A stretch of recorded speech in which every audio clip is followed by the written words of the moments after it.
How do people watch this if they wanted to? Like one of my guys at work just texted and said he wants, but he doesn't know how to see it. You have to join or something? The Discord? Let's go. Yeah. For those of you that want to know what we're all about, it's like this, y'all. This is 10% luck, 20% skill, 15% concentrated power of will, 5% pleasure, 50% pain, and 100% reason to remember the name. He doesn't need his name up in lights, he just wants to be heard, whether it's the beat of the mic. He feels so unlike everybody else, alone, in spite of the fact that some people still think that they know him, but fuck him, he knows the code. It's not about the salary, it's all about reality and making some noise, making a story, making sure his click stays up. That means when he puts it down, Tox picking it up. Let's go. Who the hell is he anyway? He never really talks much, never concerned with status, but still even him starstruck. Humble through opportunities given despite the fact that many misjudge him because he makes a living from writing raps. Put it together himself, now the picture connects, never asking for someone's help or to get some respect. He's only focused on what he wrote, his will is beyond reach, and now it all unfolds, the skill of an artist. This is 20% skill, 80% fear, be 100% clear, cause Ryu was ill. Who would've thought he'd be the one that set the West in flames? And I heard him wreck it with the crystal method, name of the game. Came back, dropped Megadeth, took him to church. I like Bleach, man. Ryu had the stupidest verse, this dude is the truth. Now everybody giving them guest spots and stocks through the roof. I heard he fucking with that This stock. is 10% luck, 20% skill, 15% concentrated power of will, 5% pleasure, 50% pain, and 100% reason to remember the name. They call him Ryu, he's sick and he's spitting fire and Mike got him out the dryer, he's hot. Found him in Fort Minor with top, but a fucking nihilist porcupine. He's a prick, he's a cop. The type women wanna be within rappers, hope he gets shot. 8 years in the making, patiently waiting to blow. Now the record with your notice taking over the globe. He's got a partner in crime, his shit is equally dope. You won't believe the kind of shit that comes out of this kid's throat. He's not your everyday on the block. He knows how to work with what he's got, making his way to the top. He often gets a comment on his name. People keep asking him, was it given that birth or does it stand for an acronym? No, he's living proof. Let him rock in the booth. He'll get you buzzing quicker than a shot of vodka with juice. Him and his crew are known around as one of the best. Dedicated to what they do and give 100%. Forget Mike, nobody really knows how or why he works so hard. It seems like he's never got time because he writes every note and he writes every line. And I've seen him at work when that light goes on in his mind. It's like a design is written in his head every time before he even touches a key or speaks in a rhyme. And those motherfuckers he runs with, the kids that he signed, ridiculous, without even trying. How do they do it? This is 10% luck, 20% skill, 15% concentrated power of will, 5% pleasure, 50% pain, and 100% reason to remember the name. This is 10% luck, 20% skill, 15% concentrated power of will, 5% pleasure, 50% pain, and 100% reason to remember the name. Fort Minor, M. Shinoda. All right, so look. This is early. It's too early for me, you old fucking sticks. But it doesn't matter because we have a very special guest.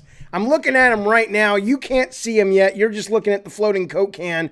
But I want to tell you, no, I did not, Dom. Dom says, Jaffe found a snitch. Fuck you, motherfucker.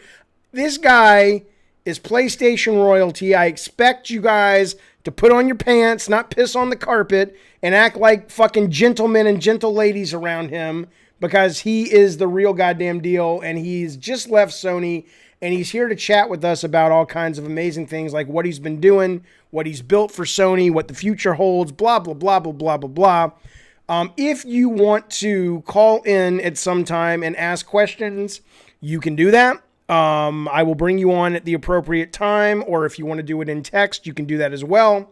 But for now, I am bringing on, yes, it's Sean Layden. No, it is not Sean Layden. Here's the tragedy of Darth Plagueis. Here's the tragedy. You don't know this guy that well unless you are a Sony person. But you'll find out very soon the stuff this guy has done and his teams have done have connections into every...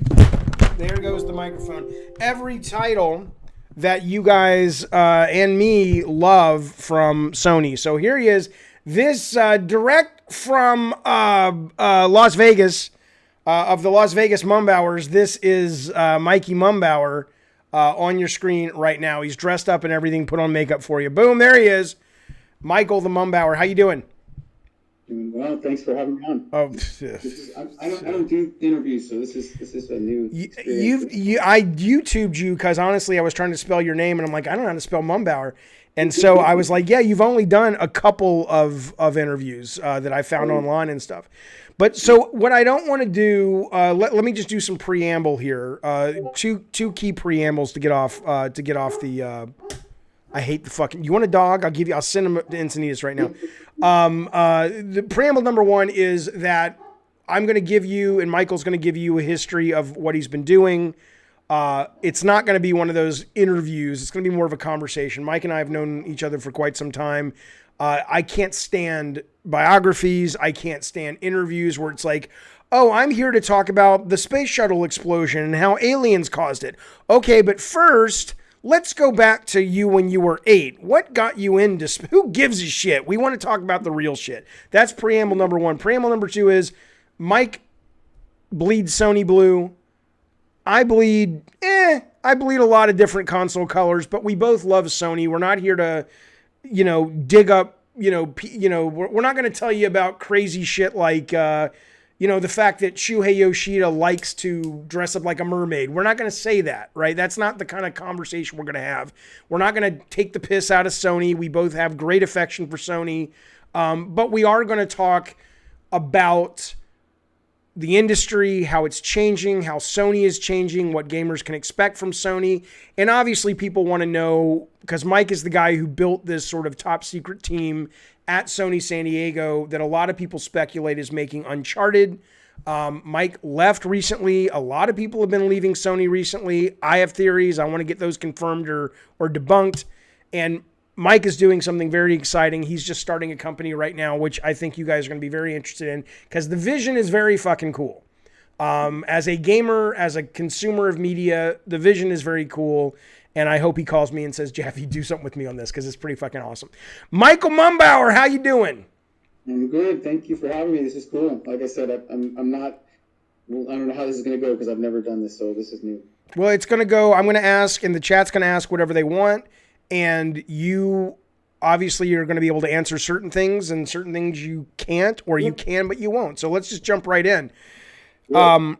And again, we had a pre-conversation before this, so this is really less of an interview and more of it's more of a conversation. But okay, so I'm on Facebook. I rarely get on Facebook anymore, but I'm on Facebook about 2 weeks ago, and I see that you have left Sony. Now, if you don't know, Mike created, I guess, because Mike had worked with Bob Zemeckis. He had worked on Beowulf. This guy had a whole movie career before he came to Sony and started this department. I think it was called VASG when you got there. You named it that for Visual Arts Service Group. But it's basically like the ILM of PlayStation.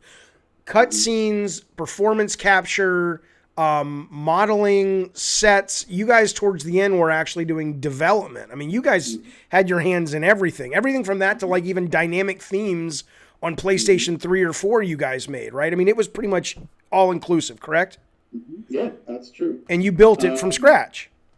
So the group existed, before I got there. I got there in 2007. Some form of the group that it was just after PlayStation 3 had shipped. They had just finished Lair, and there were a lot of kind of that wasn't a great period of time. The PS3 and in general, that department was not thriving, or the opposite, I guess. And so it was, I don't know how big it was before. It was primarily a motion capture group, and then I think a pre-rendered group where they would do those, the rendered movies for probably Twisted Metal and some of the older SOCOMs and stuff like that. That's right. And it was kind of diminished down to probably 30 people when I got there.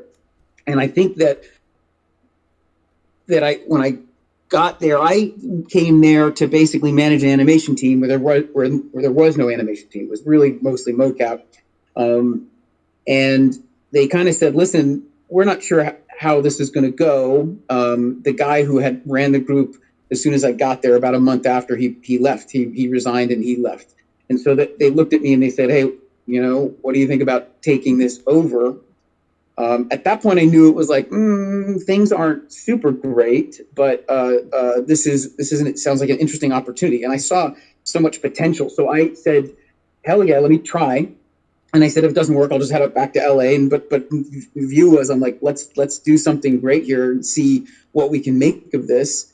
And basically, Shu told me, listen, do what you need to do. Don't leave chance to chance. My view was in 6 months we'd probably close, and so I just took the approach of, well, I'll do whatever I want.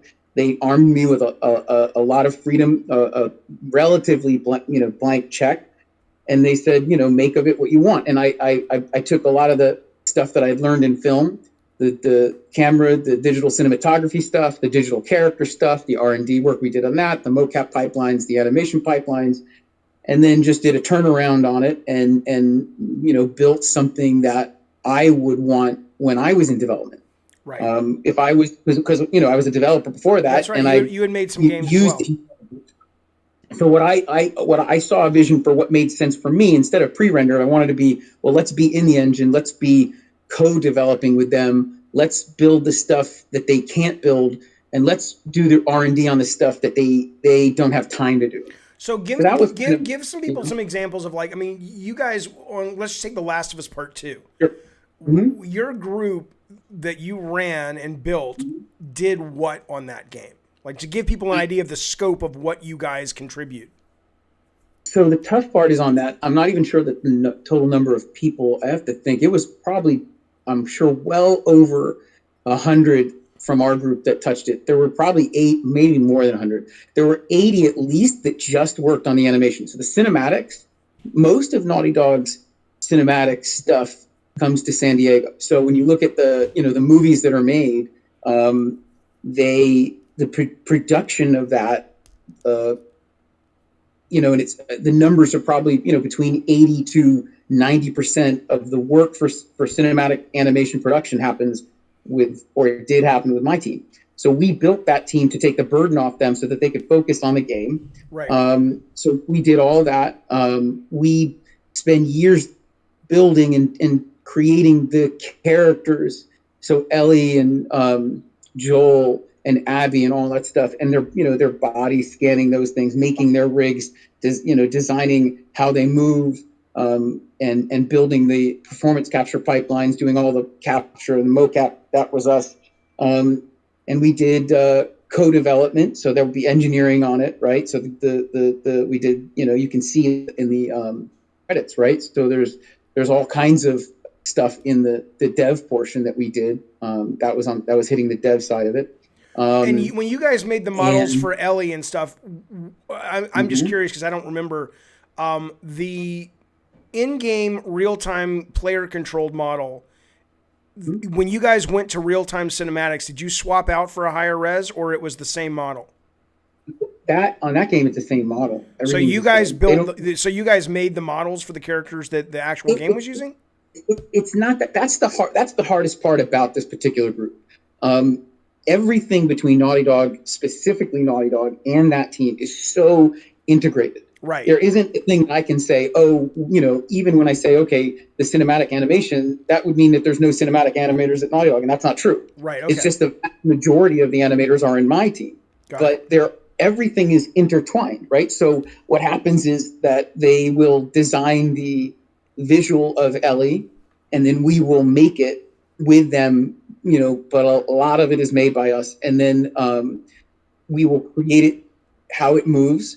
So, and test it for animation because we're the ones doing the majority of that. So what happens is we're working back and forth with them, our art department, our animation department, doing exactly what ILM would do for the Hulk, right? So if you're building the Hulk, Josh Whedon goes to ILM and says, I want to make the Hulk, right? This is what I want it to look like. It's going to be based on this actor. And then the difference here is that this is what complicates the game part and that's why you don't know me or us very well, is that Naughty Dog's are game makers. There's not just a Josh Whedon there, right? So Neil isn't just it's not a correlation because he's got his entire production team doing stuff there. and we do similar stuff. Right. So it's really hard to determine where the line is when you look out from the outside. Right, but so it's why, but yeah, that right? level of you guys are marbled in meaningfully to pretty much every title that comes out of Sony PlayStation. You would say the vast majority. We hit a lot of them. I don't know if everyone, but here's the thing that I can say, that if you look at the games from 2007, before I came and before a lot of the people that followed with me and that we hired from, different areas of the business to build it up. If you look at the game like Uncharted 1 was made before Visual Arts Group really, was kind of reignited and rebuilt to be this other thing. Yep. If you look at that, the game that I started working on, the first game, was Resistance 2 and Uncharted 2. And both of those pieces the goal was to elevate the art form to a place that we could get true cinematic entertainment in whatever category that I could work with them that they wanted to collaborate on, and that I could bring knowledge from my background. Yeah. And on the digital character side, the scanning side, there was almost no scanning being done at all. And so you guys built the right? whole we didn't even have at Sony a performance capture state. I mean, you guys now a lot of the studios have them, but it's built off the stuff you guys kicked off, correct?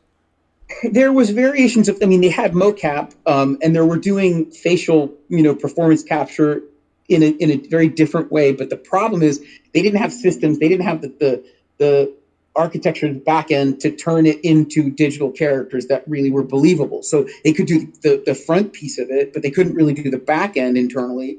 And by the time, so the stuff that we were doing on Beowulf, that really hadn't hit in a big way, at PlayStation, the way we were doing it, right, for at least 4 to 5 years, at least that. So the thing is, what we were doing on Beowulf was not what we were doing on PlayStation, because the stuff wasn't ready. So when I was building the stuff to get to that place so that we could jump from that point, what we learned on Beowulf, and then get to the place where you see on Last of Us 2. So if you look at what was being done on Beowulf, that was kind of the beginning of where we literally sort of ended on Last of Us 2. It was just a bridge of knowledge. Okay.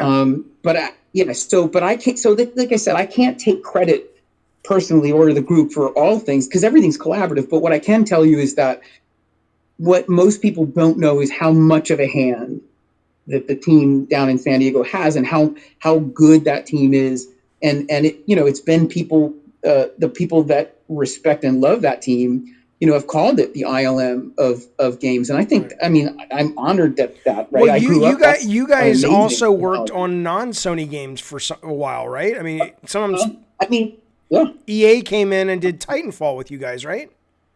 Yeah. So we did Titanfall when the whole Activision Respawn thing was going down. We had friends there that were kind of reaching out. They wanted to work with us, and I'm a fan of games. I love the industry of games. I love the creators. I love everything about this industry. There's just nothing I don't love about it. So the idea of being able to be in a position where, Respawn is being created and that I could jump in and help them, was amazing. So to be in a position to kind of, be on the beginning of Titanfall and help these guys kind of kick off and protect their small company as they're growing and building in any way I could, whatever that meant. Same thing for Amy when she left to go work at EA. It was the same idea. The idea that I could take the knowledge and continue my relationship with her. And the only restriction there from what Sony had said was, look, if it's an exclusive, we're not super keen on that, right? If it's a competitive exclusive, not super keen on that. But if it's multi-platform, it's going to be on Sony's platform, then we're totally open to it if it creates a benefit for us and helps, fills gap for the team. And that's truly how ILM works, right? Like ILM is meant to make Star Wars. That's why they were designed, but they do other stuff. Well, right? Wasn't you who told me that if CD Projekt Red had called you and had you guys work on Cyberpunk, it would be totally bug-free? I mean, that's the problem. People don't know about you guys. I don't know about that, but I would love to. I would have loved to work on that game. I know you guys honestly. So, okay, so there's a point, though, where you say, all this is great, but I want to have my own development crew down here as well, because at some point, relatively recently, in the last couple of years, I started hearing rumbles. I was still at Bartlett Jones at the time, that there's a San Diego group that's building up, and it's not the same guys who did Kill Strain. It's not the MLB team. It's a brand new group, and that was you saying what? Like, what was the impetus behind you wanting to build that?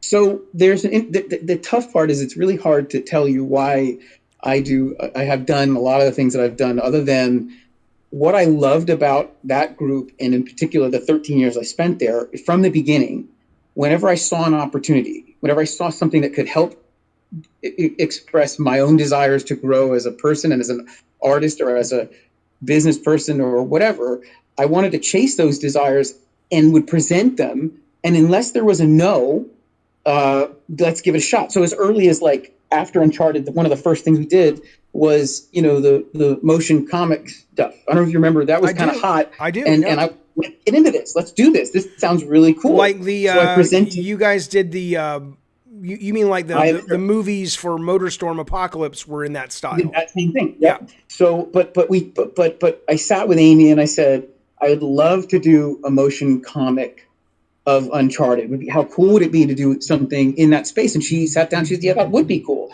And then we talked about, well, like with Evan, we just sat down. Okay, what's it going to cost? This sounds interesting. And so we decided one way to do it was to recap Uncharted 1 for Uncharted 2 in motion comic form. So, that was an opportunity. And I'm like, this is amazing. I love comics. So nobody said no. I found a way to make it happen. Okay. So the reason I bring that up is that that's how it always worked for me. So I'd see something that interested me. I would talk to somebody like you, and I'd say, "Hey, Jaffe, does this sound interesting? Do you think this is a something that we could do together? And that if I sold up the food chain and fought for it, that you'd be creatively interested?" So that has always been there. So what I would say is that the next frontier for me, 2-3 years ago, having gotten to after Uncharted 4, when truly we had surpassed in real time what we were doing in Beowulf. Right. We had hands down visually surpassed Beowulf. I felt, okay, listen, I have for years wanted to get back to a place where we could capitalize on these massive investments and bring it back to a place that's linear.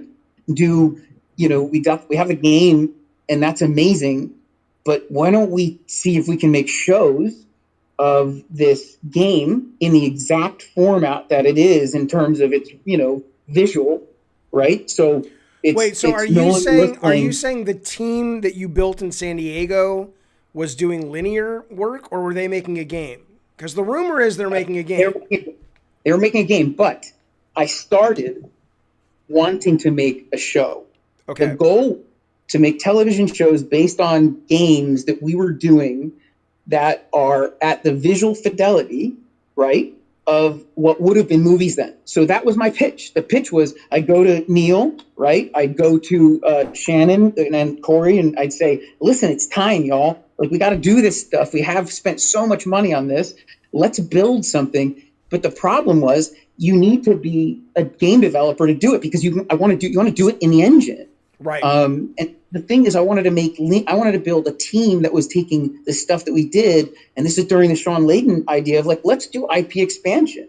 So the idea was let's explore these other spaces. Same thing. So that my goal was to start there. The problem was that it's a very difficult thing to sell through something as big and as costly as that without knowing if there's an appetite for it anywhere, right? How do we know if there's somebody that I want to see it, but how do I know if there's somebody that wants to see an Uncharted or a Last of Us show that looks like the movies in the game? I think there's a ton of people that would love that. And I also think, how cool would it be if, after the game, it tied back into these shows from a story perspective, but with the same actors, right? With Ashley, with Troy, whatever, right. That because it takes so long to make the games, that you basically have these shows that kind of keep the thing alive, like The Mandalorian, right? This is cool. When the movie comes out, we can connect them like Marvel, right? So the idea is that if we do that in the game, with the game, then do the shows, then come back to the game, you've got this kind of ecosystem. That's what I saw. I thought was super cool. I pitched that, but it didn't go. It didn't fly because there was no outlet for it. But the thing is, what I did do was I got the ability to spend some money to do some tests to prove that, well, I could do that and the team in San Diego could handle that kind of stuff, that kind of content entirely on its own. We don't need somebody else. We don't need Naughty Dog. I don't need, Santa Monica. I have this stuff. Let me just run with that. And I proved to them that we could do it on our own. So the problem was the outlet there was, okay, we proved we did it. We did these tests that looked amazing, spectacular tests. But the outlet, there was no appetite. So you have this thing that's like, well, we did this. Now what? Okay. So what made logical sense for me, the next thing was, I'm not going to waste the opportunity. I still want to build stuff. This, by the way, came, just so you know that the timing of this came right off the heels of the of EA killing Ragtag. Right. This ain't Star Wars project. It's related. The reason it's related was because we had a lot of people in San Diego working on that project, right? It's public that people know that the visual arts group were doing the cinematics, the characters, a lot of like really cool stuff, the movies, right? All that stuff was being done for that project in San Diego. So the thing is, when that project got killed, which we've never experienced from an outside, I'm left with a team and a whole lot of talented people with nothing to do, and super bummed that the project got killed because it was so freaking amazing. But then I'm like, well, shit, I need to pivot with this.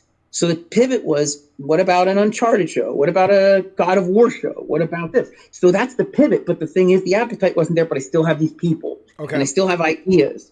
And at that exact time, what else was happening? So I'm curious, when you had these people, but EA was funding the project. So you had the people, but only for a certain amount of time, and then Sony was either had to bring them on or not. So it's just a project like anything else is a project, right? You have to look at it like Sony Pictures doesn't do just Sony movies, right? So they'll do a Disney movie. They'll do, not a Disney movie per se, but what I'm saying is that this is more the ImageWorks side, sorry. So they do like Disney and Universal. The ImageWorks is like, they're the visual effects house. They're doing stuff for other places. Right. My primary objective here in San Diego was always Sony work first, make these games amazing. But as we grew from 30 people to 250 people, if we don't have a project that's exactly lined up, we should consider doing some stuff that's outside that basically fills the gap to keep people here and to, have a fluid production pipeline. So when you could line it up, when I could get the thing lined up well, you do gives amazing opportunities to do things like Ragtag or do Fallen Order, whatever. So let me do this only because, and again, I know you know this, and I was like going, I reached out to Colin Moriarty. I said, Colin, I'm not an interviewer. I'm not a journalist. I don't want to be a fucking journalist. Come do this with me with Michael, because you know how to do this. All I can tell you, Mike, is we're getting so into the weeds, with the weeds of nuance, that Colin would be able to sort of elegantly move us.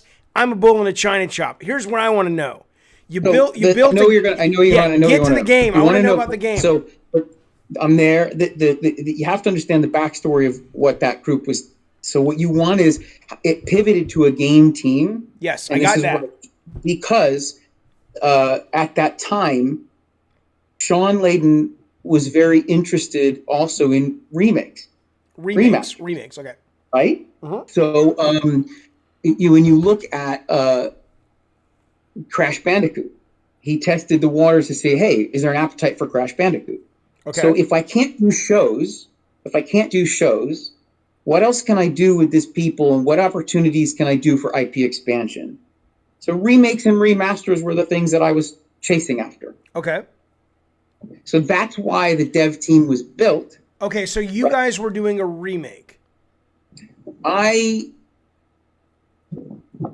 can't really say that, but I'm just telling you that's what I was chasing. Gotcha. Okay, fair enough. I can't necessarily tell you that's what I can tell you is that team certainly worked on The Last of Us Part 2. They're credited on it, right? You saw that. So the thing is, what I can tell you is that's what I was chasing, because I believe that there was value in doing something like a remake of God of War at the visual fidelity of today, or a remake of Uncharted 1 at the visual fidelity of today. Right. And then it brings these other kinds of conversations. Or what does that mean? Do we want to spend the kinds of money it's going to make right today to do that? I don't know. But the thing is, that was where my head was at. Okay, that makes sense. That's totally fair. I mean, there are, we had talked and the Blue Point guys who've made one of my favorite games of the year with Demon Souls, when we had the CEO of that company on the stream talking about, what are they making next and what is the state of remakes and stuff. And I know there is you have a lot of fans right now talking about, oh my God, everything's just fucking remakes. Give me something fresh. And I get that appetite, but I also agree with you. The idea of going back to something like God of War 2005 and giving it a great new spit shine and giving it the levels that we had to cut because we didn't have the time or the tech to make the giant sandstorm or the third boss that was guarding Pandora's box. And then to even add more content. I'm a fan of that kind of stuff. And I love that you guys were thinking about doing that. Somewhere along the line, the story became recently that members of that team were starting to splinter off and leave. There was in the news, we saw a guy who had worked on multiplayer at Naughty Dog, and then he had gone, I forget where he was after that. And then what was his name? Quentin Cobb? Yeah, Quentin Cobb. He had come in and he was one of the senior designers on this new game. He has since left. He left with another guy, gone over to Microsoft, to the ZeniMax group. My understanding is other people are going to that group. You're not there anymore. So the first question is, is it incorrect to assume that even though I know you can't, won't, shouldn't share the nuance and specifics and no one would expect you to, but is it correct to assume that something's going on in a way that, is it just the normal, motions of being in the industry and people move jobs, or is there really an exodus from this team? And if so, what can you say about that? So my exit is unrelated to their exits. Their exits are pure, like everybody has their own reason for exiting. What I can tell you is that one piece of this is Quentin did an amazing job for me of drawing attention, whether it was worthy or not, to this team. That was the thing he did, on his own, right? He basically started tweeting, hey, I'm at so and whatever. And he's like, oh, look who joined me. And so it created kind of some fire. And that was, it was fun to watch. Is there news there? I don't know. Is there news of Quentin? I think it benefited him in sort of it was like he was coming from Daybreak, and I don't know that that's newsworthy. And I think that it was more newsworthy back at Sony on something really interesting, and we're doing something interesting. But the thing is that I think he used that as a way to sort of, put himself a little bit in the spotlight, and that worked. And then it put other people in the spotlight, and they, used that to their advantage personally. And I don't fault them for that. I think it's fine. I don't think that necessarily, deserves the level of attention, but that's not up to me. And then him deciding to move on because there's a different opportunity at ZeniMax is also fine.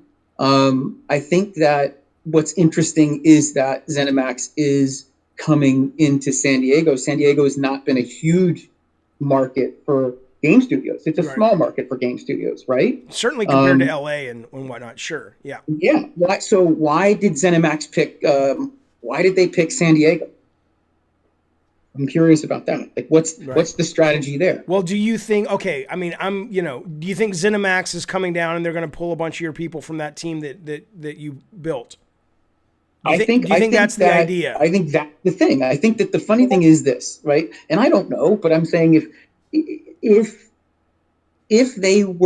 they're doing that, right? It's not even that there's a lot of talent in San Diego that has not been completely drained, or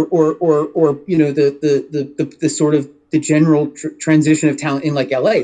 People move around LA all the time. Right. That's San Diego's not like that. It's kind of been this protected reserve. And I think now what happened is, whether we had something to do with that, whether I don't know. I can just say that you can see them coming in.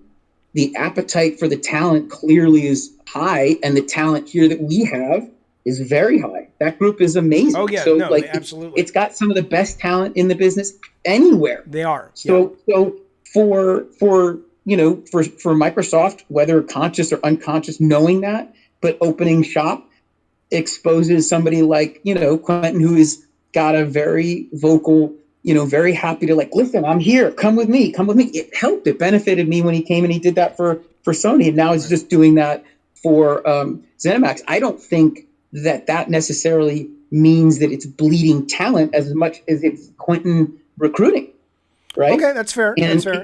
And Microsoft, they're spending a lot of money.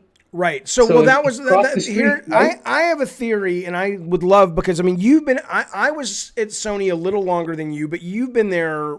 I mean, again, when I say you bleed Sony blue, I mean you were there when Phil Harrison was just leaving. That's how long you've been there. You were there through Sean Layton, and before that, Jack Tretton was there. I mean, and then the new change.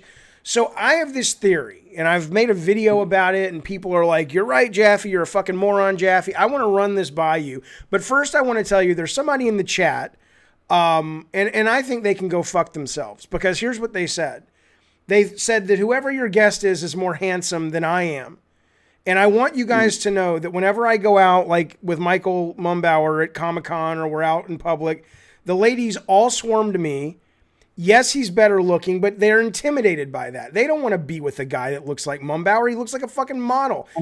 You should have seen him before he broke his fucking nose, right? I mean, seriously, I'm the dependable guy that they can actually get with. Mike you're too Olympian. Fuck it. That's A. B. Here's the theory. The theory is that you at your studio and your guys. I look at what happened in Japan with a number. Well, you had the high profile guys leaving, the Siren guys, the Silent Hill guys, the Puppeteer guy. There's like 3 big guys that left. We know Alan Becker is no longer there, who started Sony San Diego, Sony Santa Monica, who was a Sony lifer forever and then went to run Sony Japan. He's no longer there. And then my understanding is a lot of other people are sort of not staying, or what, I don't know whether they're being shown the door or leaving of their own. And then we also know there were a couple of big exits recently from the Bend, Oregon studio, the Days Gone guys. So I put all that together, and there may be absolutely no relation, but I put it together, and this is something we've talked about in terms of not any specific inside dirt, but budgets are getting higher. The budgets of these games, when I tell people on the stream, I say these games now, my understanding, Sony's spending anywhere from, for a AAA game, 110 million all the way upwards of a little bit north of 200 million, and that's not slowing down. As those budgets get higher, we see it in every creative industry. It doesn't make Herman Holst or Jim Ryan bad guys. It's just that anybody sitting in their positions, you got even Ryan came out in an interview recently and said as much. You've got to be a lot more careful about the bets you place, because the costs are massive. So I look at a lot of these people at Sony that are leaving, and in my head, because I was at Sony when it was the creatives studio. It's like we talked this morning, like how a lot of people talked about Warner Brothers until what happened a couple of weeks ago being the studio that talent loved.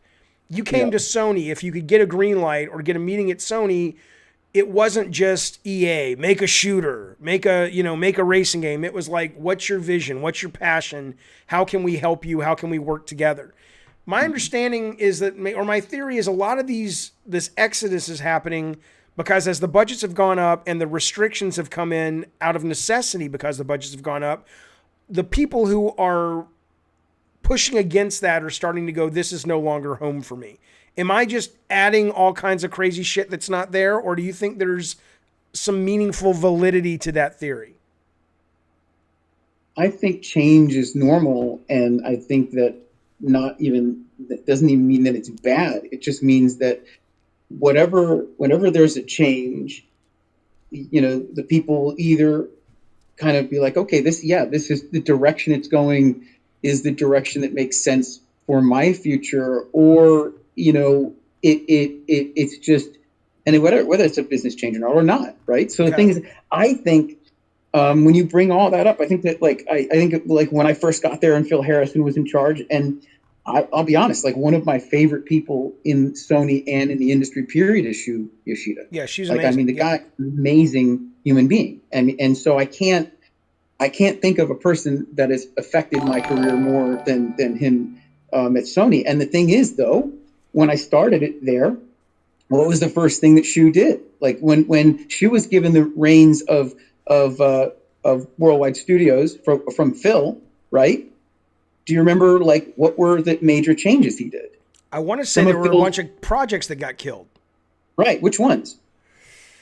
Well, none of mine. I don't. No, I don't remember what got killed, but I know what was killed. I can tell you because I had just gotten there, but two projects that had gotten killed. Only Shu. I think he's talked about this, but it was also budget related. Was the Getaway 3 and 8 Days, right? 8 Days. That's right. That's right. Yeah. And 8 Days was a huge, big, like Uncharted, like blockbuster game that was being developed in London. Okay. They killed the game.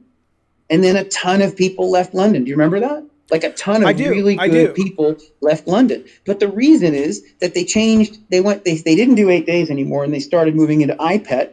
That direction created a difference in the kind of artistic stuff that they were going to be making. And that's why ultimately people sit there and say that's not necessarily the kind of stuff I want to make, right? Right, and that's why I'm asking: is it a similar? Yeah, it's a similar.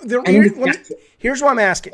Because and here's why I think the audience cares about it, because I agree, and that's a level of it. Salacious, terrible. No. Because I think I mean, yes, of course, but that's not the main reason. The main reason I think is because Sony has earned a reputation of such goodwill amongst gamers from PS1 when they rolled out fucking Parappa. All the way up to recently with things like that Game Company's game. And even though they didn't publish it, they kicked off What Remains of Edith Finch. There was always a sense that they were able to juggle these kind of art house, very interesting games and moving into these sort of big budget cinematic games. It feels like the former no longer has a home or as much of a home at Sony. And in that, maybe talent is starting to go, we love Sony, but like you said, I don't want to make iPad. I think that shift happened though when Shu took on the indies thing. So I think that's the shift. The shift was it was moving from, right? The indication is it's moving from more of an internal, curated objective to an external. It doesn't mean that they're walking away from it, because I don't think they are walking away from it. Look at what Ember Labs is doing, like that. What's that? What's the name of that Zelda-like game that Ember Labs is doing? It's a first party, or not first party, second party, whatever. But it was on the PlayStation showcase. I saw it, but I don't know the name. Bridge of Spirits or Cana or something. Oh, like that. Right, yeah. Yeah, but that's multi-platform. Is it? I don't know. Is it a multi-platform? I think it is. Let me know in the chat. I think it's multi-platform. I know it's PC, but anyway, go ahead. The thing is, I just think that type of stuff is shifting over to Shu and the indie side, and less of, because it's too hard to focus on these games that take hundreds of millions of dollars and 3 to 4 to 5, 600 people, as well as doing a 30-man project. It's very hard to have all of that in your portfolio internally. And really be able to focus and deliver Game of the Year on these big blockbusters. I think that's a natural evolution of the cost of these things and the focus it takes to get them out. I don't know. I mean, I don't want to speak for anybody at Sony. But if I were in their position, I think that I would understand that. It's, and it looks like that. It looks like that. Yeah, if I was driving the boat and those were the budgets, I don't think they're wrong. I just think it's unfortunate if, what movie studios tend to do, and maybe you're saying this is what Shu is doing, is they'll open up these kind of boutique versions of first party. I'm trying to remember, like Focus Films was, I think, and maybe that's sort of, maybe. I think that's exactly what's happening. I don't think anybody has been pitched that version of it. I think most people, when they hear Shu is going to indies, what they think is he's going to do what Adam Boyes did, which is, he's going to go around and talk to small developers and try to proselytize PlayStation. But does he have a budget? Yeah, I don't. So to be honest, I don't know if Shu is building stuff. I'm not saying that. I think he is sort of doing that. I mean, I think that would be amazing. That'd be fantastic. The focus, I think the focus on the internal side is just more focus. And I think that go ahead. No. I'm just saying, I think that the bigger brands, the bigger IPs, the bigger studios, they need a lot of attention and direct. They just need that to be able to deliver the kinds of games it's taking. We've never seen this before. What it takes to make a game on PS5, and that's, I think, leads right to the CD Projekt Red thing, which is it's so damn hard to get these out the door at the level they are. That is it worth distracting yourself with a smaller creative game? And I don't know if that has anything to do with Shu or her or anybody other than the fact that it's like, listen, there's risk mitigation here when you're talking about these numbers, and look at what the implication of that had to CD Projekt Red. If you fail, look at the size of the failure. That's crazy, right? It is. And I think the danger, though, is that if you don't, and again, maybe they're thinking the portfolio is going to be balanced with enough third-party support, because the danger is I mean, you were probably at one of the first E3s. I was at most every E3. Every year, starting about 8-9 years ago, the trend was less and less and less games on the show floor because games were getting more and more and more expensive to make. And so if suddenly, and I think movie studios did the same thing. Movie studios used to have a slate of 30 movies a year, and now it's down to 12 or something. I think the danger is obviously you become Nintendo first party, which make brilliant games. And obviously anybody would love to have Switch right now at a hardware level, but they don't put, their Christmas right now is anemic. They have one game out for Christmas and it wasn't even made by Nintendo. And it's kind of a B tier game, which is the Hyrule Warriors game. So I do think there's a danger that if you put all your eggs in that basket, how often can you, deliver those eggs to market? 3 times a year? I don't really know. I think the thing is, I guess for me, I'm really happy that I lived through the era of sort of unlimited creativity. Oh yeah, at that mixed cost model, right, where there were big enough budget games like Uncharted 2 and 3 and 4, whilst also making journeys and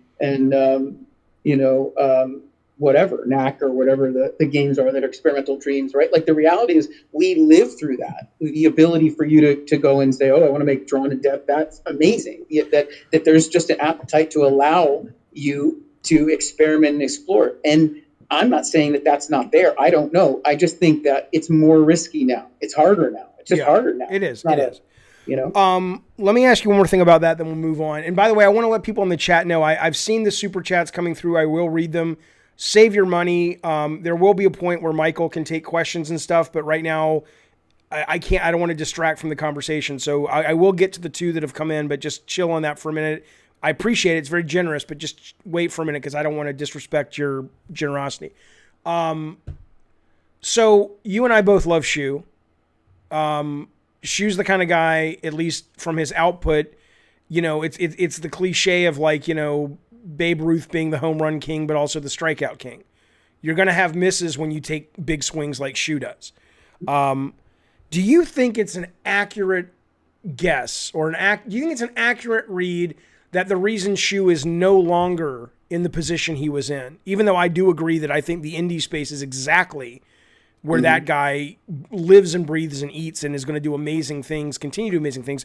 But when you look at what I think, and maybe I'm wrong, is the financial letdown of Death Stranding in terms of how it performed, and Dreams, both of which I think most people will admit are really cool, really interesting. Dreams is a phenomenal piece of software. I think they were really crazy, weird, creative gambles, and neither one of them really set the world on fire as expected. Do you think that was part of why this change was able to sort of happen, where Shu is no longer in that running first party? I mean, that change that happened, how long ago was it? I can't even remember. But I think, I can't really speculate other than the fact that, to be honest, I think it's just normal when there's a large regime change that they change a lot. Yeah. Right? Like if you're changing the guard from Phil Harrison to Shu, a lot of stuff around Shu changes too, right? That's when Scott Brody kind of came up, and Sure, there was opportunity there. And so the thing is, it's like I just think that's a normal activity. It seems. I don't know. I don't think Shu did anything wrong. I don't know. Not from my perspective. not from mine. Not wrong. I'm saying, do you think because the budgets were going so high, they're like, dude, we can't be greenlighting, Kojima art projects at the budget that they're at. And you worked with Kojima. Kojima came through your studio, right? That was an Andy. Like Andy wanted that deal. So that was. I just think it's like when change is change and people like kind of migrate. Like you could say like same as me. Like why am I leaving? I'm not leaving. Yeah, why are you leaving? It just felt like it was time. It just felt like for me, I had achieved most of the objectives that I had here and the stuff that I have interest in, which I talked about earlier, like the idea of doing expansive stuff into experimental areas that take a bit of risk and a little bit of appetite for doing new things. I think it's also harder. So it was just time for me to sort of, and I've been at Sony for almost 20 years. I've been like, this is the only house I know now. And I want to be able to sort of take the knowledge that I've learned from the last 13 years that I did, and then do something with that. Right. So and at some point you just need to reboot and look at like, what does that look like without, the way you look at the world now. Yeah, and I want to talk about that because I think what you're thinking about doing next, if within reason you can share, is pretty cool. It's not there yet. It's like a dream, right? But that's how you get it started. I think it's a really cool dream, and I think there's going to be people out there that want to get involved in that dream and help you make it because it's really, really quite cool. And I think when you see what's happening with Netflix, and we'll pitch it to the chat and we'll pitch it to the video in a second. Yeah, I want to stick a little bit to, because you brought up CD Projekt Red. Crunch is obviously in the conversation these days amongst gamers and things like that. I mean, Sony crunch is like a motherfucker. I don't have a problem with it. My theory on it is you don't get to be best in breed if everybody always goes home at 5:00 and comes in at 10:30. You have to go above and beyond. That doesn't mean you burn people out. It doesn't mean you don't care about people. But I think if you want to be an A player, you have to bring your A game. But that sentiment isn't super popular these days amongst a lot of people, especially journalists. I mean, what is your take as somebody who's managed big teams that have had to, I mean, I remember even something as small as the Twisted Metal 2012 movies. I felt terrible because like Nick and the team were there until like 5 a.m. one night when we were getting a video ready for Comic-Con. And it's like, and that's small potatoes compared to working on the cinematics for The Last of Us 2 or the motion capture for God of War. I mean, what was, as a manager and somebody running this at this massive level, what is your take on all that? Sony crunch, feels a little bit, forgive me, I'm going to give it feels a bit like saying like the China virus. Like this is the China problem. I only mean crunch. I mean crunch at Sony though. I don't think that crunch is a Sony problem. I don't think it's a Naughty Dog problem. I just think this is the dangerous part for me to opinion wise, because to be honest, I'm like, I struggle as an individual balancing my home, personal, family life against my desire to make things that fulfill me. Mm-hmm. I struggle. So the problem is, I suspect you do too. And I suspect that, trying to reconcile, I don't want to miss my kids growing up with, why did I get into this? Because I'm passionate about it and I love it. So is there this sort of mandatory death march for people to basically turn their lives into factory workers that are told they have to work for 12 to 14-hour days at Sony or Microsoft or Nintendo or wherever? I don't think so. It wasn't our mandate. No. It isn't, Naughty Dog's mandate. The tough part is that you're around a whole bunch of passionate people with the most passionate ones at the top. For real. Like, I mean, Neil, Amy, yourself, I don't know more passionate people that want to make a thing that doesn't want to exist in the world exist. And so the thing is that there's a lot of people that want to follow, and then there's also people that are sort of like, shit, this is really hard, and maybe it's too hard, and their vision is too big, and their their desire to make the quality it is too grand, and maybe that's harder, and they're not all into it. Maybe they don't all want that. But I think that, to me, the problem maybe is that maybe the reason Sony gets Spotlight or Naughty Dog or whatever is because it attracts so many of those people in the industry looking to do that level of hard and quality and game of the year and make those differences. I don't know, but I think... yeah, but you do know, I mean, when you were managing these people, would you say the majority of the people who came in and worked on a Naughty Dog or a Santa Monica or a Days Gone or whatever, do you think most of them knew what they were getting into? I'm sure there were a couple that would come to you as their boss or the head of the company and said, or the head of the group and said, okay, this isn't what I signed up for. But do you think the vast majority are hearing all of this stuff about crunch and going, guys, we know what we got. We know what we signed up for. Every time I had a team meeting, every time I brought everybody together, right? Whether it was 50 people or 100 people or 200 people, that came up. It always comes up. Hey, and you always have meetings when people are, when we're trying to ship stuff and it's hard, and when it's not. And people always, whether you're doing it in crunch or you're not in crunch, they come and they say, what are we going to do about crunch?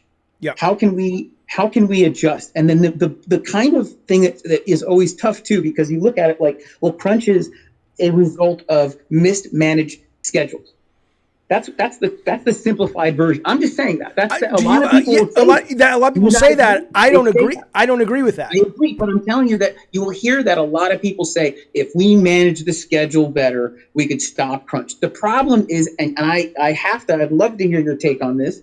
I think you could predict this as much as possible and still do a lot of work. Why is there not a spotlight on the visual effects industry the way there is on the game industry?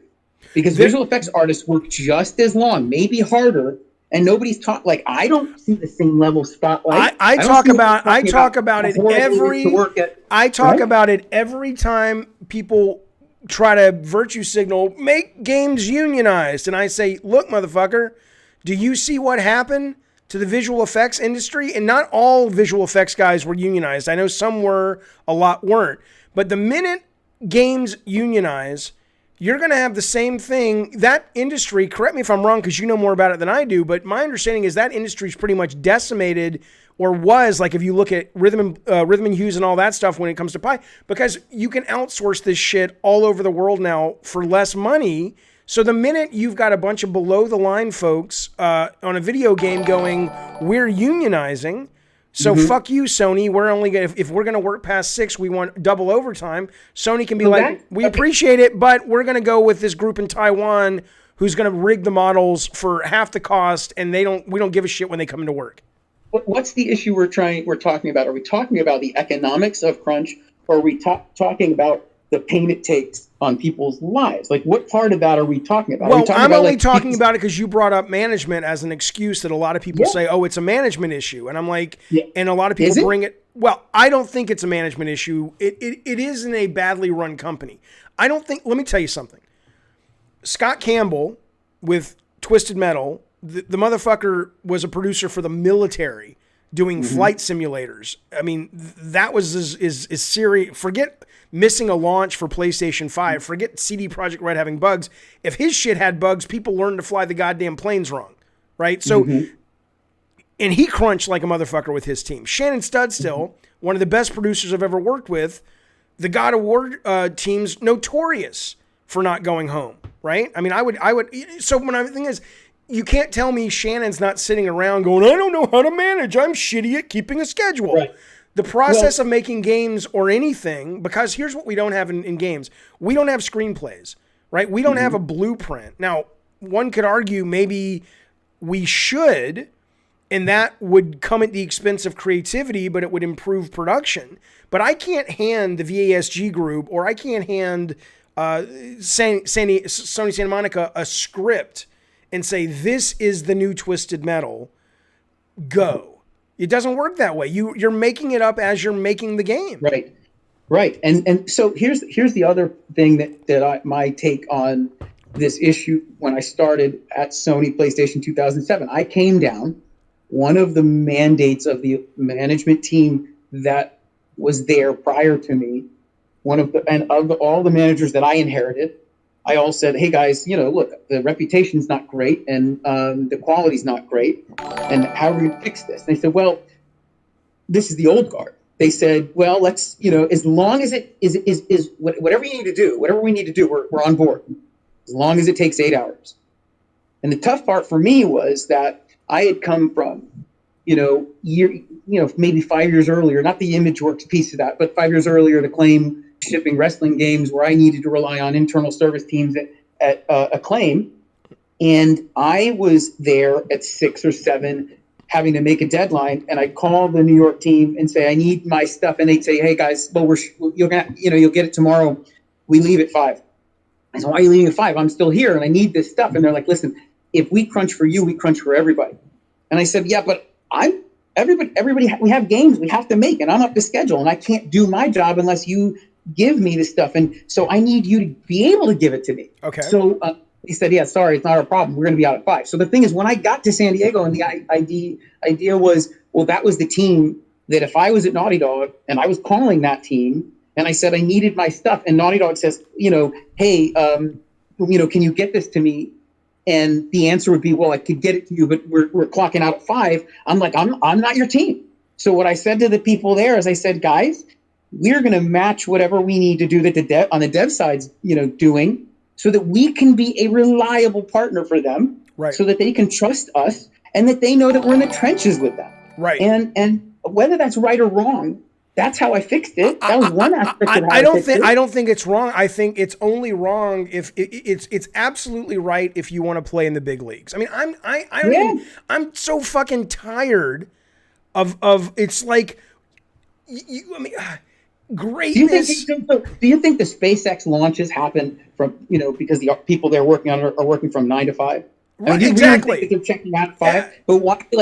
Or the fact that Tesla's not getting their cars out of here, and there are people leaving Tesla, right? Are they leaving because they're tired of working there till 10 p.m. because it's like, God damn it, we can't make this factory, operational? I mean, reality is it's not just a game problem. The problem we have is that there is something in games that creates the spotlight for it that vilifies the people all around it, and then the creators, the Neils, whoever, they're kind of like seen as the bad people for driving it, and it's not fair. It's not fair to them. Well, and the other thing is, it's like because what? Go ahead. No. I'm just saying, like I think that everybody comes into this, I think, very eyes wide open. That what you're getting into. Yes, that's the thing. That's exactly right. The people on the outside criticizing it have never shipped a thing. And the people that are here that are also going through it make a decision whether or not it's their livelihood that they want or if it's taking too much time away from their family. And I empathize with that. I totally do. And what I did with the people, and listen, I'm probably going to get some texts or some things of like, people pissed off where my position, I don't know. But the thing is this, what I would do for people is if they said, listen, this is taking a toll on me, I would say to them, then we need to correct. We need to correct for you. I don't know that I can make a change to this project, that the way these projects are managed to get them so that the hours are completely fixable. But what I can do is let me find another project that is better for you, right? That's more manageable for your lifestyle that you want to maintain, because there are options here. Yeah, and you put them all on, and you put them all on Drawn to Death. Thank you for that. I did not. I'm kidding. Yeah, I'm kidding. we couldn't afford you guys. But anyway, no, I mean, everybody's in for their fucking clicks, I guess, because a lot of it is, you're saying it's the journalists are hyping this up because they know they can get the gamer support And it's everybody likes the underdog, and it's like what they don't understand, like exactly what you're saying, is so many of these people that come in with eyes wide open are kids like us that grew up on Star Wars and Raiders and Terminator and James Cameron and Atari and Nintendo, and we want to plant our flag now, and we want to make our shit now. And Sony, and I can't speak to the new regime, but Sony, up until when I worked with him, and I know Rhodey's still there, and I always, he was one of the best guys I ever worked for. That they let us do that. They're like, hey, you want to play in the fucking playground? You want to play in the biggest fucking playground in the industry? Not a problem, pal. Come on in. Here's all our fucking toys. And we're supposed to feel, because little Jason Schreier makes us feel like, crunch is bad. Yeah, it's bad, but it comes at a cost. It comes with a reward as well. Again, we live in a society where everyone has a choice to work on something or not. But the thing about it is, I get, right? Like, we're not told we have to work on stuff. But the thing is that it's not that I totally get the other side. I totally get it. I get it too. I got out of AAA because I got it. Right. But the other thing is that it's not kind to people getting older. When you're building a family, you start at 20, all right? And you're like, I've got all the time in the world. And then you get to 40, and now you've got, 2 kids and a mortgage, and you want to see your kids, and you can't go to, their dance recitals, or you can't go to their things, and you're sitting there like, well, shit, right? But the thing is, it's like, okay, how do you do a better job at that? And there are people that do a better job. There are teams. There are teams, and there are companies, I think, that do find a way to manage it. Hang on. At the level of scope, or do you mean like a small company like that makes Hades? Because Hades is brilliant. No, I love Hades, but I think that there are. I mean, I could be wrong, but I think there are, and I don't want to shoot myself in the foot here, but I would say luxury developers that I would call like Valve. Oh, okay, sure. They don't have to ship at any point, like they decide when they want to release the product. Right. So do they need to do a death march? I don't know, but I'm just saying that they have the luxury that they're kind of they've got so much economy working for what they work on that we may never see a Half-Life 3 game. Right. Because the reality is that they can't figure out how to, who knows, I don't know, for whatever reason. But the point I'm making is that when you're not beholden to some kind of delivery date, it's much easier to probably have a better family life. If you can figure a way to get to a company, but at the same time, I want to ship stuff. Don't you? Like, I want to get stuff out the door. I don't want to work on something for 19 years. Oh, yeah, no. I mean, well, depends on the day you ask me what I'm working on. It's like, you never want it pried out of your cold, dead hands. But at the same time, if a producer doesn't come along and say we have to ship, you're never going to ship it. Okay. But the funny thing about that too, though, is that I think, and this is the hardest part that we just in general, we struggle with in production, is that if you give somebody 8 months or you give them 4 months and you give them 100 people, that they can do the same job in both times, the exact same job. The problem is it's like there's a lot more waste when you have more time. It's hard because when you get to that 4-month mark, everybody gets super optimized. They all figure, right?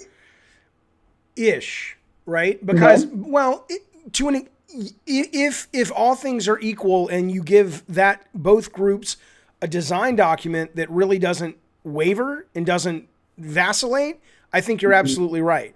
But if you have to factor in each group has to find the fun, finding the fun, if a lot of people say, well, the Call of Duty guys don't crunch as much. It's like, yeah, but they're making the same fucking game.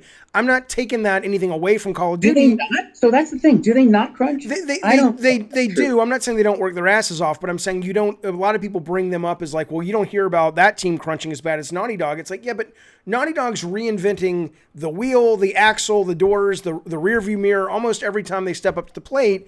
Call of Duty's like, we know what the base game is. Now let's build on top of it. In terms of the technology, I don't mean in terms of the gameplay. No, I actually just wonder why I don't. And again, I don't. Maybe I just don't have enough exposure to all the other teams exactly. But I don't think that. I think that Naughty Dog just gets picked on because they're the top. They are literally the top. So they just get, you know what I mean? Well, yeah, but there's also stories about their crunch that are kind of legendary. I mean, part of it is not the fact that people just pick Santa Monica crunches too, but the Naughty Dog crunches just made the press. That's probably what it is, because But don't you think it's because, again, it's news that they're the game of the year group. Every single game comes out, it's a game of the year. Every single game. Sure. So I think, but that's a bigger problem though, anyway, though, because then it gets I mean, that's a whole different kettle of fish, right? We talked a little bit about that earlier, which is, and let's pivot to that anyway, because I'm just like, there is what Sony makes has changed, right? I mean, I've said this before. It always makes me sad when people in my chat and stuff think I don't like Neil Druckmann. I've never met Neil Druckmann. Neil Druckmann seems like a nice guy. I follow him on social media. We follow each other on Facebook. He posts pictures of his kids. They go camping. I'm like, he seems like a good dude. I like Neil Druckmann. But I don't like Neil Druckmann's games, and I don't think Neil Druckmann probably would like my games any more than I think Steven Spielberg would probably not like, Paul Verhoeven's movies. It's like or Roger Corman's movies. It's just artistic differences. Mm-hmm. But the idea that right now what rules the roost at Sony seems to be these sorts of Neil Druckmann-esque, cinematic, emotive attempts and sometimes achievements at maturity. And that's what wins Game of the Year. And I would argue that I think a lot has gotten lost in the medium because so many people, I mean, I literally have people, I want to jump through my fucking screen in the YouTube comments sometimes when I'm doing posts on gameplay and they're like, yeah, but story's more important. I'm like, motherfucker, go watch a fucking movie if story's more important. I'm not saying story and IP isn't important. It is for certain games. But you're playing a fucking game. It's interactive. Do you know what the controller in your hand is not to put it on your balls and have it vibrate as a sexual device. It's a fucking controller.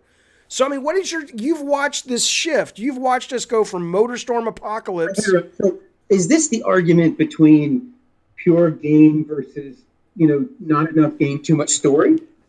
I guess it's more, the movie that's shifting away from, what I find fascinating, to be honest, is my appetite for really hard games is very low now. Oh, mine too. I don't want to play hard games. But the funny part is that the reason, so I got into this because I love story-driven games, I love narrative things, and I want to make those types of things. So I align with that. But the thing is that I want to see the end of it. I want to see the end of the story. But I also think that you get into this argument of complex mechanics and mechanic innovation. And what's interesting is I think that Naughty Dog has created a genre of their own. And that sure. they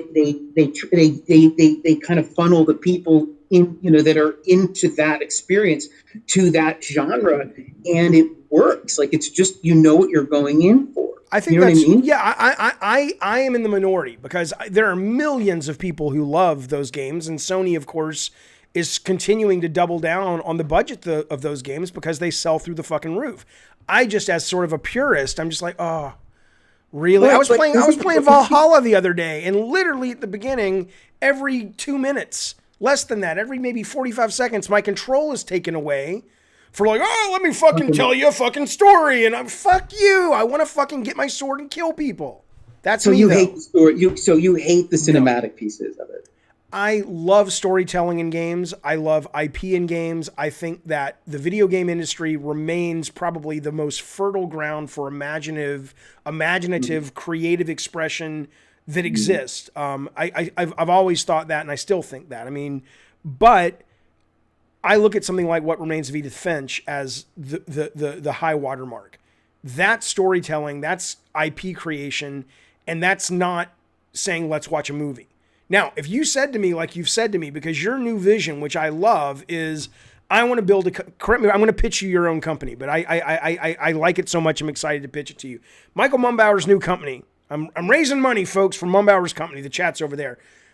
Donate your ducats to Mikey Mumbauer. It's pretty good, though. He wants to do this. He says that video game assets have well beyond arrived at the point where you can tell good, emotive, relatable stories with the assets that get created around games like The Last of Us, God of War, Gears of War, whatever game you want to cite, Valhalla, that have these really high-res assets. Mikey Mumbauer says, I would like to start a company where I basically take these assets and make shows around them. So Sony would be a client.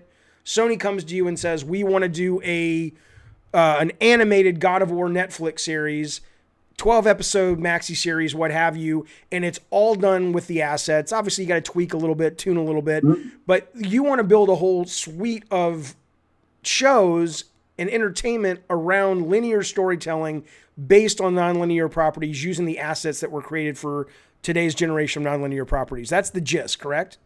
Sounds good to me. I want that to happen. I think it needs to happen. I think it's going to happen. The problem is somebody's got to drive it. But I want that to be half the picture. I want to do both. I want to make the interactive piece, and I want to make the non-interactive. Would the interactive piece be part of the same product, or you're saying there would be an interactive product and a non-interactive product?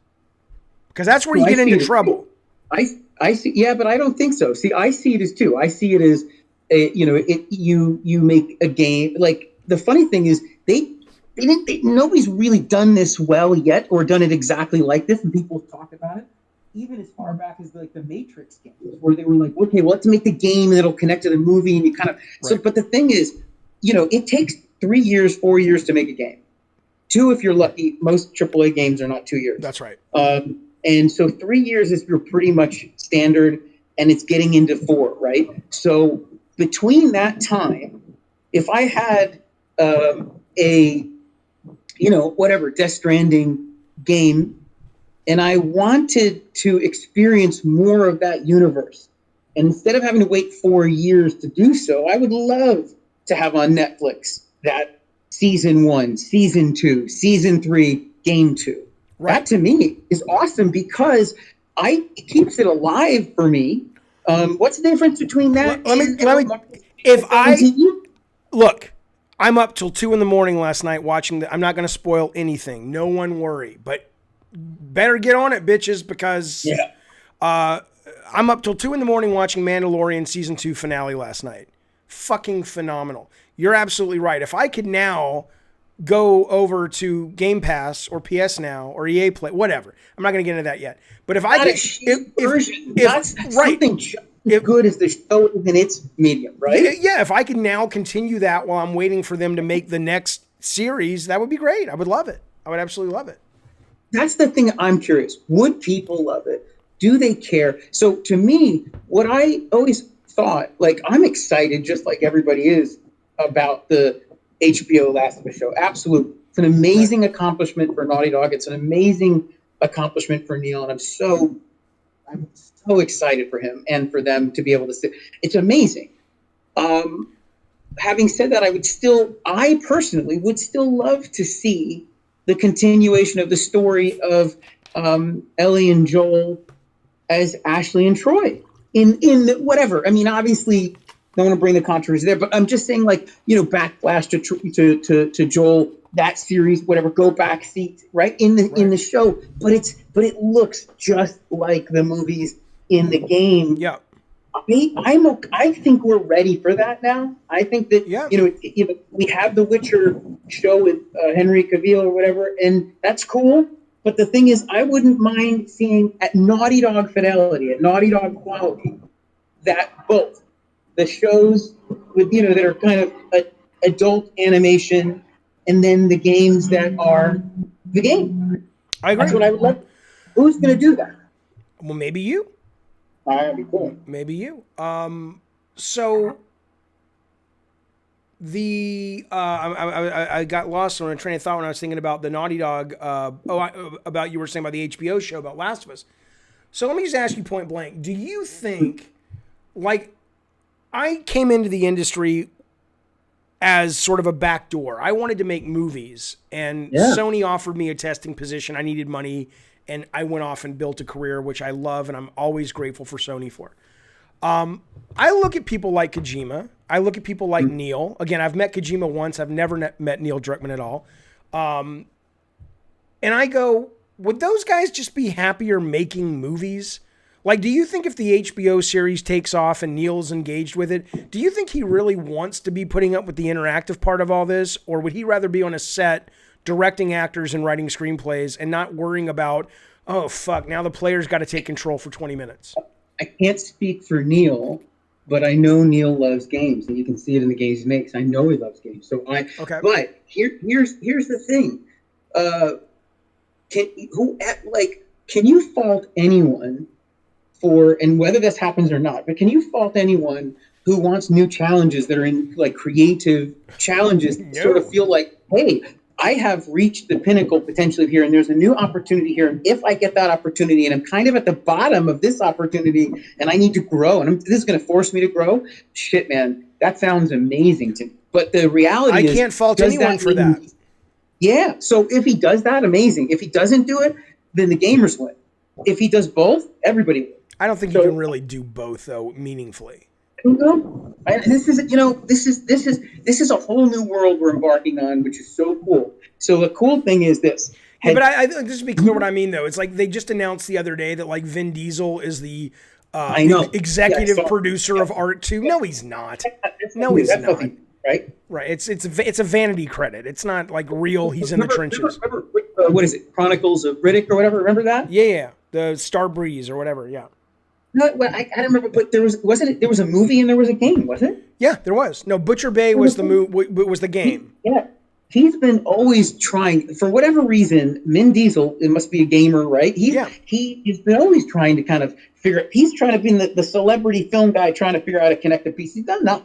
Some of those games are pretty damn good. So, but let me ask you this. Yeah. If you had just finished God of War 1, and it's today, let's just say it's God of War 1 today, where the appetite and the scale of games is so big, and they said to you, Jaffe, listen, there's an opportunity for you to be a writer, exec producer, maybe even direct the movie, or would you say no? I mean, be honest. I am. I always am. I'm thinking, because what I was thinking about was, is it like, oh, there's a 5% chance, or are you basically saying they're coming here, I'm gonna give it to you. Okay, would you do it? Yes. See, so the thing about it is like that's because it's fucking exciting. I'm not knocking these guys at all. I'm saying though that you can see the creator in the creation. And I'm not suggesting that the team doesn't become the creator, but you can see Neil Druckmann's sensibilities, even though I don't know him in his games. You can see my sensibilities. You can see Kojima's sensibilities. So what I'm saying is, it's clear to me that I think, correct me if I'm wrong, Neil, I don't.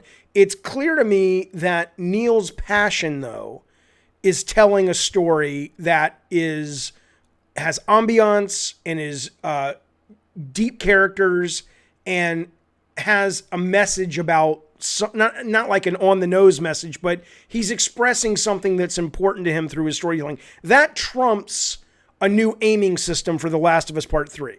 Is that wrong? I can't say that. All I can tell you is when I look at Neil, and I love the conversations we've had about these things, because not unlike you, and I love the conversations we have. Do you have Neil on your phone? You want to put him on speaker? Let's just call him. No. You know he's watching. I'm gonna bring Rhodey. Here's what I'm gonna do. I'm gonna bring Rhodey on this screen, Neil on this, and then HR at the top. It's gonna be great. But here's the thing, right? Like, all of us were comic book guys. He was, you are, I am, and we all love comics. We all love movies. We all love games.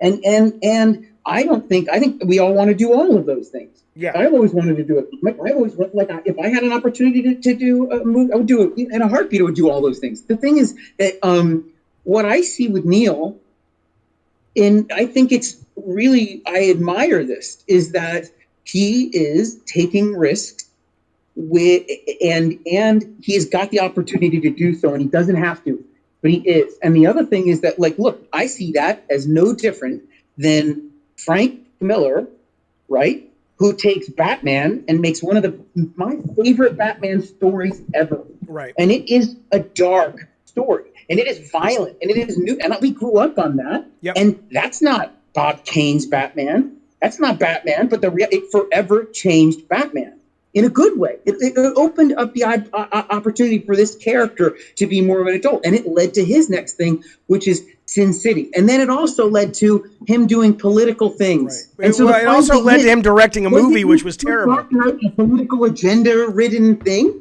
Oh yeah, no. Yeah, I'm just saying it also led to Frank Miller directing a movie, which was terrible.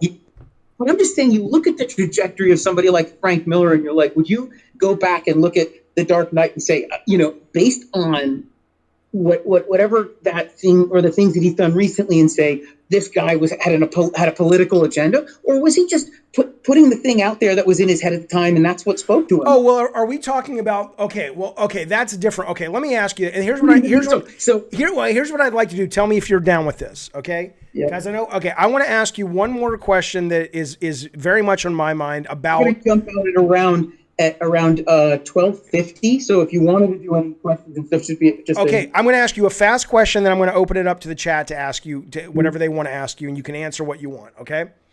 My question is, I'm under the impression The Last of Us Part 2 did well, very well. It was very profitable. Obviously, Game of the Year contender, blah, blah, blah. The game did not do as well as they had hoped. It didn't do as well as the first one. That may be totally wrong. I'm only reading the tea leaves. I have no data on that. I'm looking at charts. I'm listening to people talk. I could easily be trapped in the internet bubble, and this is not a reflection of how things sell. The reason I ask it is that even though I am probably the most progressive person you will ever meet in terms of politics and all kinds of things, total proud social justice warrior, all that stuff, I'm under the impression that game, one of the reasons that game, at least in the internet bubble, is vilified by a lot of people is, I understand, it's what he did with Joel, fine, whatever. But there's a part of it too that people just don't like a lesbian as the star. They don't like a trans character in the game at all. This isn't what I want to play. Don't fucking shove that shit down my throat, blah, blah, blah. If you're now dealing with $200 million plus budgets beyond that, and Neil says, or Evan says, we're making The Last of Us 3, and they want to stay along the trajectory, do you think we've arrived at a point now with Jim Ryan and Herman Hulse where the budgets are what they are, where they're going to say, guys, you can have the Jurassic Park budget if you're making a Jurassic Park game. But what you're describing, we've seen it in the numbers for Last of Us 2. That's a Schindler's List game. And you can make that too, but you can't make it for $220 million. I mean, is that me just reading is that me kind of, reading the smoke signals wrong, or is that an accurate read of what is happening? Not the best person to ask, because I don't know. I'm saying is there's no evidence of that yet. So I can't, I don't know that it didn't sell well. It just got game, amazing. Oh yeah. Yeah. No. I don't know, but I can tell you that, if it changes, meaning from if the business shifts at these scales, that makes sense. But there's no evidence I've seen of that. Okay. And I'm out now. So the thing is, I couldn't tell you. Right. Okay. And you're glad to be out. Am I glad to be out? That's a loaded question. I love Sony. I do too. I do too. I can also tell you this, that the way I left was not the way I wanted to leave. It was very surreal. It's tough to have worked at a place for 13 years with so many people you adore and love at a company that I, have so much deep admiration for and respect, and so thankful for the opportunity they gave me. And to be at home, and then it just it's an announcement on Facebook and an email, and that's it. That's the end. And the thing is, wait, what? It was an announcement on Facebook. No. What I'm saying is that I couldn't go to the studio. I couldn't see the people. I couldn't say goodbye to them. You made the announcement that you were leaving on Facebook. You're not saying you found out you got, okay. It was such a strange exit, right? Because that's not how I envisioned ever leaving. I didn't ever think I would leave, and then people were like, what happened? And, are you okay? Or did something go wrong? And that's this whole COVID thing. But the reality is, some part of me is happy that it did go down that way, because I'm a fairly emotional person. Yeah. So I don't know that I could have handled being around all 200 plus people and having to say goodbye to them. And that would have been really tough. So I think I got a pass on that, but it's also feels so terrible for me because I didn't get to tell them how much they meant to me. You know what I mean? That's tough. I'm sure they're watching now, Michael M. You can do it right now. I think you just did. Okay, I'm going to get to some super chats, and then I'm going to have people ask you questions before you got to bolt. So we'll rapid fire, okay? One real quick note, Mr. Manbuzz, fuck off. He says, if you push and argue that hard against unionization, I find it hard to see how you could use the label progressive. I'm not opposed to unionization. This is what people don't listen. They don't fucking listen, Michael M. They all they do is they hear what they want to hear.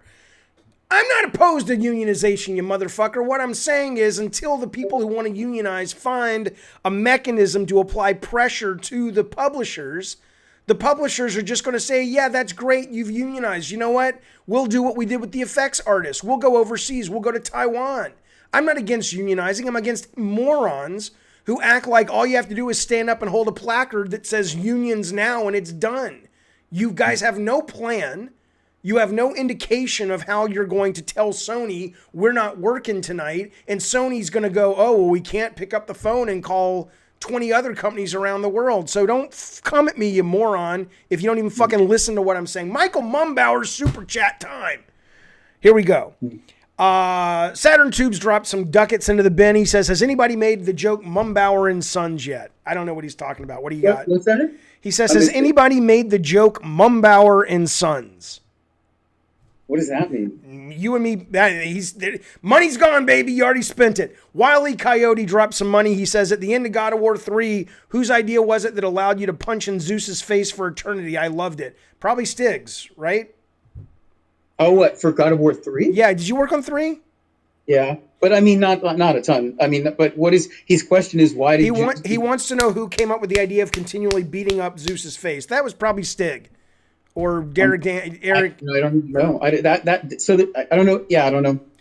Echelon says, if Phil Spencer contractually promises you full autonomy and budgetary resources you can develop exclusively for Next Gen Zero, your vision. Yeah, sure, of course. I'll call Michael. We'll do it together. And Nick Conanellis, one of the best producers in the business. Nikki K. I love Nick. Nick needs to come back to San Diego. This Texas bullshit doesn't work for him, and he knows it. Now, Echelon also gives us more money. He says, gaming is my sport animal. I thank you both for your contributions. That's very nice. I like the fact that VASG, even in our small little way here, is getting some fucking kudos, because you guys, you guys don't get enough credit. Mupo says, he drops a chat. He said, you know what a Dan is? I don't either. I'm a Dan. Great. Echelon drops more money. This is the last one, then we'll get to questions. Mike, you have great development chops. This is for you. Please make sure your game's 100% ready before release. You'll have 99 problems, but a glitch ain't one. That's pretty good. That's pretty good. All right, let's go to the chat. Michael, I have a visual arts question. Which film directors are your favorite in terms of visual style, color grading? Color grading. So from a filmmaker or a cinematographer? He wants to know in terms of visual style, so really whatever. That's interesting. That's my favorite movie is Pulp Fiction. Visually, my favorite movie, and if we're talking live action, probably, honestly, is Schindler's List. I love the visual. But I'm also a very chiaroscuro guy, like the black and white. It wasn't funny enough, though. Didn't you find it? No, I don't mean it's that part. No, it's not a funny movie. But I'm saying but that's a tough part, because it's like he is such an amazing cinematographer. It's beautiful, which is tough because it's an awful. Oh yeah, thing to shoot, to make pretty. Yeah. But I think that's part of what also makes it so you have to make this thing. You have to it's tough. Anyway. And what was his name? Zaminsky? Janusz Kaminski? Yeah, Janusz, I think. Okay. Mike, what game is the new San Diego studio working on? Direct question from Paul. Well, they work on lots of things. So, are you talking about the game? The one you were leading, the one that you built. Oh, I don't know. He can't say. What's the future of PlayStation Now, and how does it deal with Xbox's Game Pass? That's above my pay grade. It's above your pay grade. What do you think about sub-services like PS Now and Game Pass? I never really used PS Now. I think it was so awesome. It was like when we talk about Game Pass at the Xbox One, right? I think I don't have Game Pass. I think that the subscription model in games is going to change games. It's not there yet, but it's going to change everything. And I think what's funny is that when it really matures, I think those kinds of things like Journey and those things and all those experimental things are going to get a lot easier to make again. I agree. Everybody yells at me and says subservices are going to hurt games. I think you're a film guy, a TV guy. Am I right that all of the subservices for movies have brought a explosion of creativity and ability for artists to express themselves because there's more money and there's more opportunities to make all of these series exclusive to subservices so they can compete? I think I'm a game guy. I think I'm an everything guy. I get kind of labeled a film guy, right? But the thing is, I think that they are both good and bad. I think that it's interesting because there's a lot more garbage too, right? So I think there's more garbage coming to streaming than there would be if it was to the theater, because the theater filters a lot more garbage. And so the reality is there's so much content now, and they're just trying to get eyeballs. And you don't even know if it, like, they don't tell you anything. There's no box office. So you don't even know. They don't even have to measure it. Really, they just need to throw the new Adam Sandler movie, whether it's good or not. And there's no consequence to being bad. Right? Yeah, but the consequences, if it's bad enough, people don't watch it. I mean, Hubie Halloween, I watched and it was great. But what's weird to me is that, Netflix, isn't HBO, right? Like, HBO is so specific. It's very limited in its content. Right. And Netflix is very broad. So the thing is, I think they go on I think they're more, and I don't know, but it seems like they're more interested in, the volume of content than being sort of the top shelf content. And HBO seems to be wanting the top shelf. But now with HBO Max, maybe it's heading more toward Netflix. So I don't know. Okay, it's interesting. fair enough. Joseph dropped some money. He says, can you hook a guy up with the PS5 or at least the opportunity to buy it? Do you have a PS5? I do, but I only was lucky enough at the end of, I just got my PS5 and then I left. Right. So I have no access to PS5. They don't work there anymore. Sorry, Doge. Who is the Harvey Weinstein of gaming? Somebody's asking. Oh, I don't know. I don't think there is. Shuhei Yoshida. That motherfucker trapped me in a hotel room and said, you have to masturbate into that plant. And I said, shoo with pleasure, pal. And I did it right there in front of him. No, I don't really, I hope there isn't a Harvey Weinstein of gaming. Ubisoft, somebody says. Mike, do you know how PS3 games can be preserved outside of fan emulation and PS Now server subscriptions? PS3 is supposedly the hardest to replicate due to its unique architecture.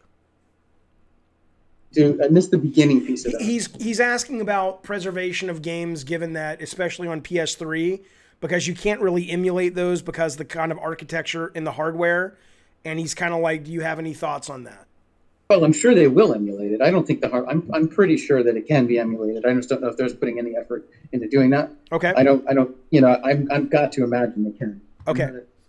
That's a Mark Cerny question. Sure. That's a Mark Cerny question. Okay. By the way, I'm just going through the chat. When you got to go, let me know, because there's a lot of questions. I'm going to give you, I got maybe 2 more minutes and let's call it. All right, let's do, okay. PlayStation All-Stars 2. Can you get that greenlit? That would be cool. That's cool that there was a PlayStation All-Stars fan. We worked on that too. That was fun. That was a fun game. Super cool. Do you see streaming games replacing native hardware? I'm sure eventually. Why wouldn't it? I agree. I think that, but the problem is with the streaming thing in general is that you look at it from a very Western U.S. centric view of network, and the world is not that good in terms of its connectivity to the degree that you can just replace. I don't know that we have the ability to get to streaming just yet. I think it's coming, but yeah, I think once you experience it in a good environment, it's magic. I mean, I don't mean to be weird and gross. What's that? Have you played the Stadia games? I love Luna more because the business model works better for me on Amazon. But I played Immortals: Phoenix Rising, the Ubisoft game, on Stadia. It was flawless. And I literally was sitting on the toilet the other day pooping and playing Cyberpunk on my fucking iPhone. And That's cool. Now, if you don't, go ahead. No, it seems that it's inevitable, right? It should be. It's a wonderful opportunity. I love it. Last 2 questions then. Where'd it go? I had a good one somebody wrote. Okay. Scale of 1 to 10, what would you rate Drawn to Death? as a game. Scale of 1 to 10. Yeah. I don't give a fuck. I don't care. What? That's not a fair question. I played it a little bit. I didn't play it enough. So the tough part is, I'm not going to lie, I'm a single player gamer. I understand. No, and so that's not even me taking a pass, because the tough part is I'm not really a multiplayer gamer, so it's hard for me to even comment. I couldn't even rate the latest Call of Duty other than the campaign. Right. Okay, fair enough. Last question. Where did it go? I'm not reading that. What was that? Why am I not reading that? Because it said, where did it go now? It's just going up the screen. Oh shit, hang on. Oh, there's a lot of questions that it was something about Abby and the motion capture sex scene in The Last of Us. Oh yeah. What about it? You want me to read somebody said I wasn't there, but they were closed. No, I'm going to fucking tell you. Here we go. Somebody says there's a rumor that, and I don't believe this at all, that scene original. This is such dumb. I'm going to say it, but fuck it, I don't care. This is not me talking. This is the chat. There's a rumor that Neil Druckmann originally wanted that scene to be Abby having sex with the dude, and she was pegging him with the strap on. And I'm like, dude, there is no rumor of that. But yeah, that's a very creative. It's very creative. I think that is his thing. That's Bacon Magma. All right. That is the last question. Michael Mumbauer.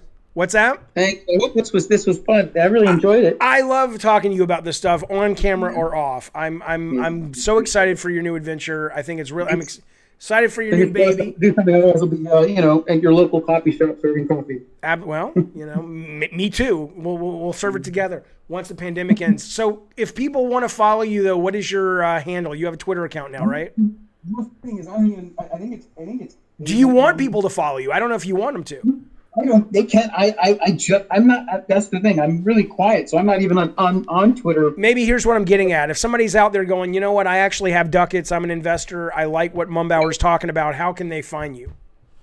They can reach me on. Yeah, they can reach me at Agent Mumby 007 or on LinkedIn. Or LinkedIn is a good way. Or my email is mumbauer@gmail.com. Okay. And if you can't find them, reach me. I'm easy to reach, and I'll reach out to Mike and say, hey, there's this guy who wants to give you cash money. So yeah, well, that'd be cool. If you find cash, call me. Absolutely. Michael Mumbauer, always a pleasure. I hope to see you in real life pretty soon. Congratulations on the new child. Always good news. See you soon. Thanks for letting me on. I had a lot of fun. Me too, man. I hope it was good for you. All right. Thanks. Bye. So fellas, there you go. My camera got all crazy. That was the Mumbauer. I hope you enjoyed our conversation. The guy's good dude. Really, really great fucking dude. Fuck you, Scott. Says Jaffe's an easy reach. Now we can talk about the real stuff. Anyway, the point is, thank you guys for coming to today's Gabbin' Games. I will be playing Fall Guys tonight with Alana Pierce. She has access to the private lobbies of Fall Guys. They're testing it out. I'm going to be in that group with a bunch of other people who are, I don't know, content creators, editors, YouTubers, whatever. That's at 6 o'clock. I'll put a link up for my stream. And then we're doing movie night tomorrow night for members. We're watching Rare Exports and we're watching Jack Frost horror Christmas movies. And then I'm playing God of War, Cory Barlog's God of War for members only at any tier. That's going to be Monday and Tuesday of next week from 2 o'clock to 6 o'clock on both days. I've never played it. I would love Cory to call in. I got to give him a call. But of course, after Sony PR sees this, they're going to be, don't you fucking call that motherfucker. We got a super chat from Andreas, says, this was bomb. Here are some ducats to support it. I appreciate it, pal. In the meantime, have a great day. Stay safe. Thank you for watching. Rob the Mod, thank you for modding. Again, Michael Mumbauer, thanks, man. I really appreciate you coming on and chatting with us. Look at that. Wait a minute. Oh, shit. Oh, fuck. Hang on. I think I ate too much. And I get excited when I do the shows. Hang on. Oh, fuck.